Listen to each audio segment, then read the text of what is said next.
ብርሃኑ በቀለ የሲዳማ ቡና ሁለገብ ተጫዋች እንግዲህ ከትላንትናው ድል መልስ ዛሬ ተገናኝተናል። ያው የተገናኘንበት ዋናው ምክንያት ትላንት የማሸነፊያውን እጅግ ወሳኝ ጎል ካስቆጠርክ በኋላ ደስታን የገለጽክበት መንገድ አንተ ነህ ውስጥህ የምታውቀው፣ ግን በአንዳንድ ስፖርት ቤተሰቡ ዘንድ የተለየ ትርጉም ተሰጥቷልና ደስታን የገለጽክበትን መንገድ ከማብራራት ጀምር።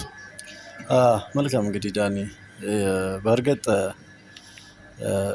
ብዙ እንዲህ ይሰፋል ብዬም አልጠበቅኩም። የደስታ አገላለጼ እኛ የምንረዳበት መንገድ አለ። ይህንን ሴሌብሬሽን ያደረግንበት መንገድ እውነቱን ለማውራት ያው ትላንት እንደ ተመልካች እንደተመለከተው እናንተም እንዳያችሁ አጠገብ ሆናችሁ እንዳያችሁት ጨዋታው ትንሽ ፋይት ያለው ጨዋታ ነበር፣ ሳቢ ነበር እና በዛ ላይ ደግሞ እኛ ወደ ዋንጫ ጉዞ በጣም ነገሮችን የሚከፍትልን ጨዋታ ነበርና በዛ ላይ ደግሞ ይበልጥ የማሸነፊያ ጎል አግብቼ የተደሰትኩበት ምክንያት ምናልባት የስፖርት ወዳዱ ሰው የተረዳበት መንገድ እኔ ካደረግኩትን አንፃር ትንሽ የተለያየ ነውና እኔ እንደውም እንዲህ ይሰፋል ብዬም አልጠበቅኩም። እኔ ይህንን ላደርግ የቻልኩት ያው ኳስ እንግዲህ ሰላማዊ ጦርነት ነው። ብሽሽቅ ሲኖር ደስ ይላል ከተቃራኒ ጋር ምናምን እና መቻሎች ሐዋሳ ላይ 3-1 ያሸነፉን ጨዋታ ላይ ያሳዩት የደስታ አገላለጽ ነው እና ከዛ በፊት ከጨዋታው በፊት የሚገርም ነገር አንዳንድ ነገር ሰምተን ነበር። ከዛ ከመቻል ተጫዋቾች የመጣው ነገር ነበር። እውነት ይሁን ውሸት አላውቅም፣ ግን ምንድነው ኧረ ዋንጫውን እኛ እንበላለን እናቦካቸዋለን አይነት ነገር ነው የተጠቀሙት እና ያንን ደግሞ ሜዳ ላይ ያደረጉ።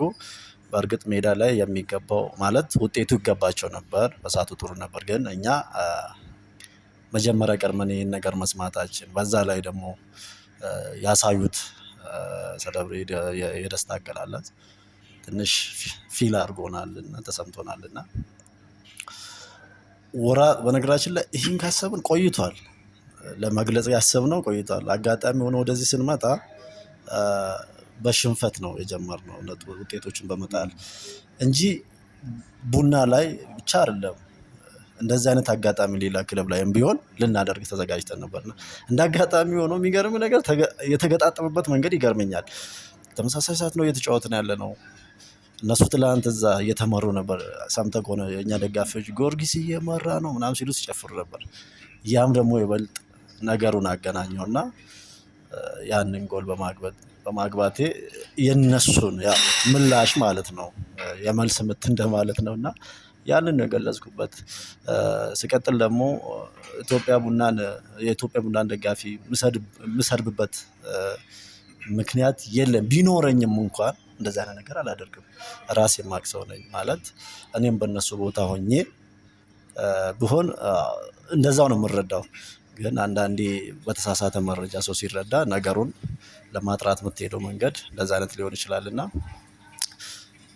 እኔም እኮ የቡና አካል ነኝ ማለት ስማችን መጀመሪያ ያለው የስም ልዩነት ይኖር እንጂ የአንድ የሰብል ምርት ነው እንትን ነው ገብተዋል።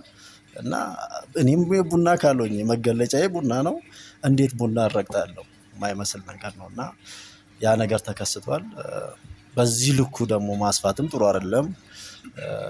አንዳንዴ እውነታውን ከባለቤቱ ቢታወቅና ከዛ በኋላ ትችትም ከሆነ ቢሆን ችግር የለውም እና ያንን በማስመልከት እንግዲህ አሁንም የቡና ደጋፊ በጣም ነው የማከብራችሁ። የምሬን ነው። ምክንያቱም ለክለባችሁ ትልቅ ዋጋ ከፍላችኋል። ለክለባችሁ ብቻ ሳይሆን ለኢትዮጵያ ኳስ ትልቅ ሚና የተጫወተ ደጋፊ ነውና በጣም ነው የማከብራቸው።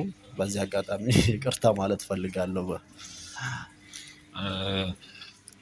ዛሬ የኢትዮጵያ ፕሪሚየር ሊግ የዓመቱ ኮከብ ምርጫ ይፋ ሆኗል። ዓመቱን ሙሉ ካሳለፍከው ጊዜ አንፃር ብርሃኑ አንድ ቦታ አይደለም የምትጫወተው። በዚህ ዓመት ብዙ ቦታ ነው የተጫወተው። አሲስት አድርገሃል፣ ጎሎቹን አስቆጥረሃል።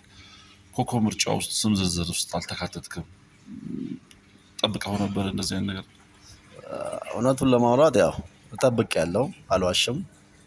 ምክንያቱም በእኔ አመለካከት ይህንን ባላወራ ያው ደስ ይለኝ ነበር፣ ግን የራስን ነገር ብዙም ስታወራ ደስ አይልም።